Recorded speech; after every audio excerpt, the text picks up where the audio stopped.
বিসমিল্লাহির রহমানির রহিম। প্রিয় দেশবাসী, সবাই কেমন আছেন?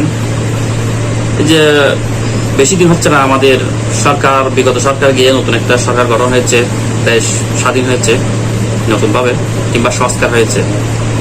শুনতেছি জামাত বিএনপি নাকি অনেক আওয়ামী লীগকে দাওয়া পাল্টা কিংবা মারতেছে।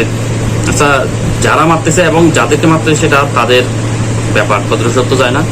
তবে যে আওয়ামী লীগগুলোকে, যাদেরকে কোনো ক্ষতি করতেছে না, মারতেছে না, দাওয়া পাল্টা করতেছে না, তারা নীরবে শুকরিয়া আদায় করে বসে না থেকে দেখতেছি কেউ কেউ ফেসবুকে নানান ধরনের কমেন্ট, স্ট্যাটাস দিচ্ছে। এটা ভালো না।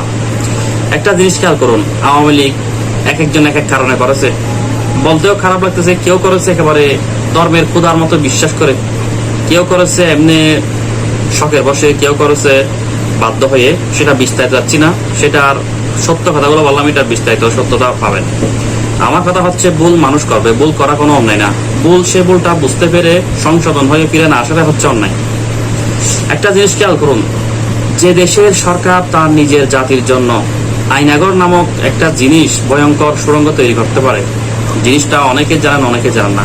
এটা এতদিন একটা রহস্যপূর্ণ ছিল, কেউ সহজে দেখে না। কিন্তু সরকার পদত্যাগ করার পরেই সেই আইনাগরটা দেশের জাতির সামনে বেশি উঠলো।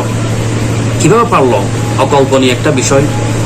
মাটির নিচে, এই যে মনে করেন অপরাধীদের জন্য জেল আছে, অনেক কিছু আছে, আইন আদালত আছে, এরপরও মাটির নিচে সুড়ঙ্গ করে অন্ধকারের ভিতর জলজ্যান্ত মানুষকে তিলে তিলে মৃত্যুর করে ঠেলে দেওয়া।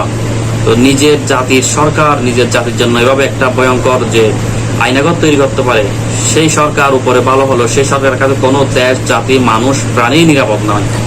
তো আমার কথা হচ্ছে, সরকার যে দেশে আসুক না কেন, এক সরকার তো থাকবে না, তারা তো দেশটা চালানোর জন্য আসছে। তো আমাদের কাজ হচ্ছে, উচিত হচ্ছে, ওরা কি যেভাবে চালাচ্ছে সেখানে কোনো ভুল ত্রুটি দেখলে বলবো কিংবা সহায়তা করবো, মতামত পরামর্শ দিয়ে। আর যদি তাও করতে না পারে, নীরব ভূমিকায় সাধারণ জনগণ হয়ে থাকুন।